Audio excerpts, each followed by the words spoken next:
akan belajar mengenai gelombang cahaya, yaitu mengenai interferensi dan difraksi cahaya.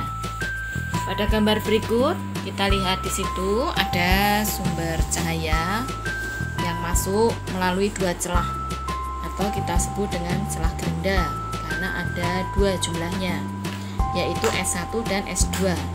Jarak S1 dan S2 kita lambangkan dengan D.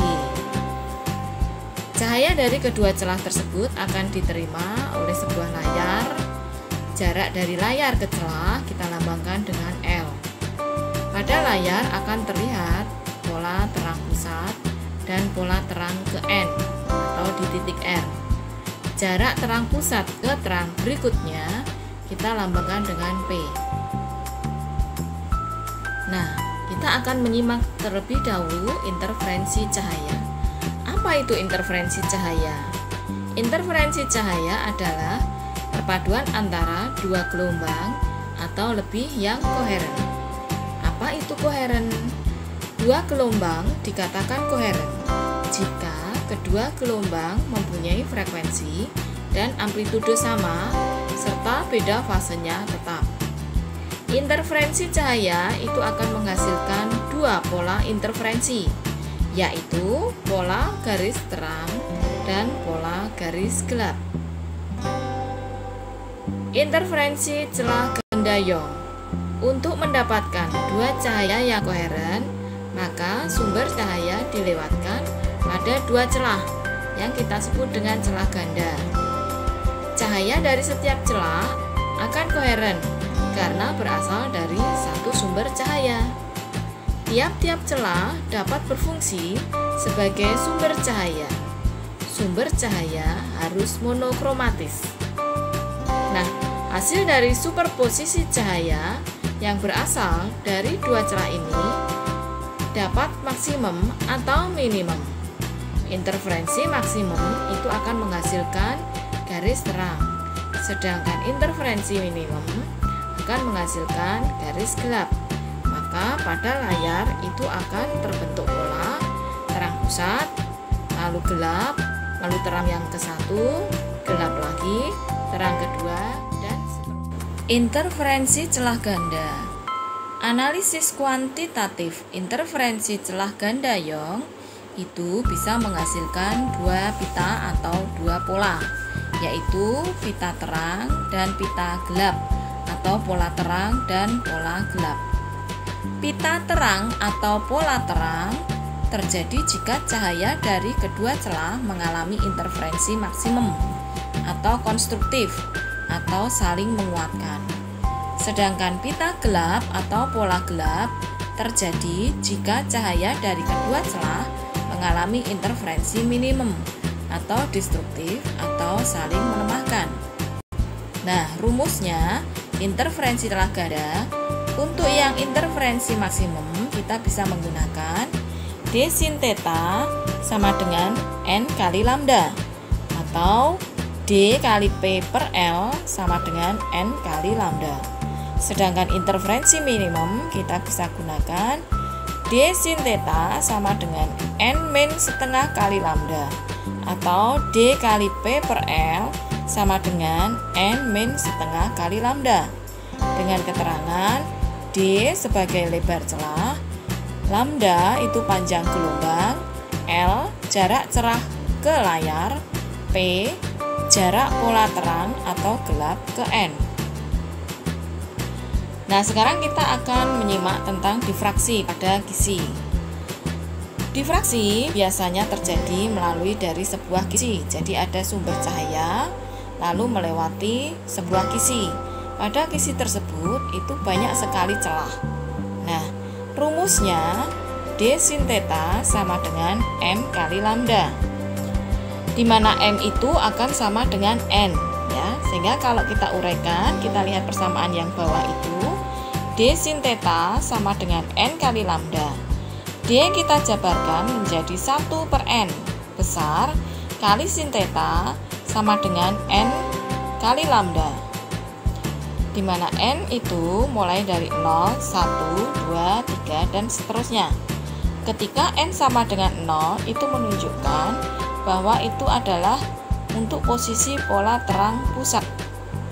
Untuk N sama dengan 1 untuk terang orde ke-1, dan begitu seterusnya. Nah, sekarang kita masuk ke contoh soal. Yang pertama, suatu berkas cahaya monokromatis setelah melalui sepasang celah sempit yang jaraknya 0,3 mm membentuk pola interferensi pada layar yang jaraknya 1,2 meter dari celah tadi. Bila jarak antara garis terang, ini maksudnya garis terang ya, garis terang kedua terhadap pusat pola 3 mm, maka panjang gelombang yang digunakan adalah, nah kita lihat pada pembahasan, celah tunggal pola terang kedua N sama dengan 2, L sama dengan 1,2 meter, D itu jarak pisah dua celah 0,3 mm, kita rubah ke meter, Y itu sama dengan P, yaitu jaraknya 3 mm, kita rubah ke meter juga.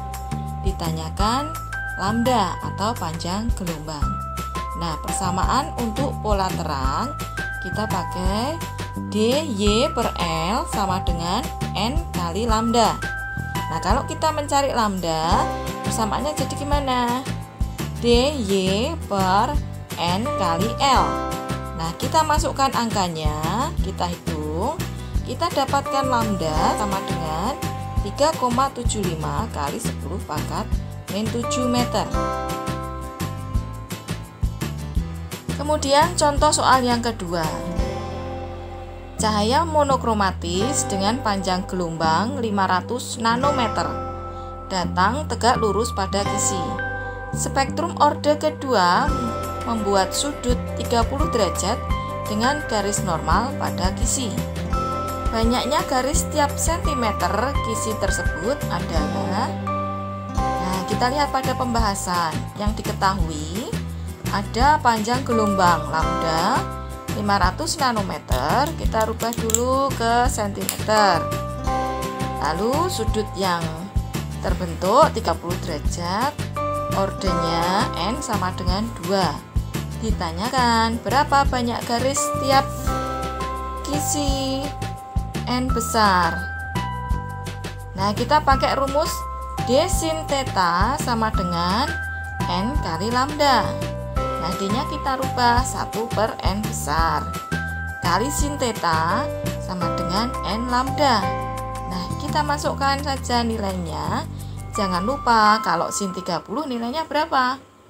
Ya, sin 30 itu 1 per 2. Nah, kita hitung, maka kita akan peroleh N sama dengan 5 kali 10 pangkat 3 per cm. Sehingga di situ jawabnya adalah C. Nah, demikian ya adik-adik. Sudah paham ya? Nah, sekarang contoh yang berikutnya. Diketahui jarak dua celah ke layar 1,5 meter dan panjang gelombang yang digunakan 4 kali 10 pangkat min 7 meter. Jarak antara terang pusat dan terang ketiga 0,6 cm. Jarak antar dua celah adalah berapa meter? Nah, kita lihat pada pembahasan. Untuk menghitung jarak antar dua celah, kita gunakan persamaan D, Y. Nah, ini ya, Y atau P itu sama. D kali P per L sama dengan N kali lambda. Maka D sama dengan N kali lambda kali L per P. Nah, sebelum kita masukkan angkanya ke dalam rumus, kita rubah dulu semuanya ke dalam satuan meter. Nah, kemudian kita masukkan ke dalam rumus dan kita hitung. Ternyata di situ dapat D sama dengan 3 kali 10 pangkat min 4 meter. Jadi jawabnya yaitu E. Demikian adik-adik materi kita saat ini. Semoga melalui paparan materi ini kalian bisa lebih memahami, lebih lebih jelas dengan materi gelombang cahaya.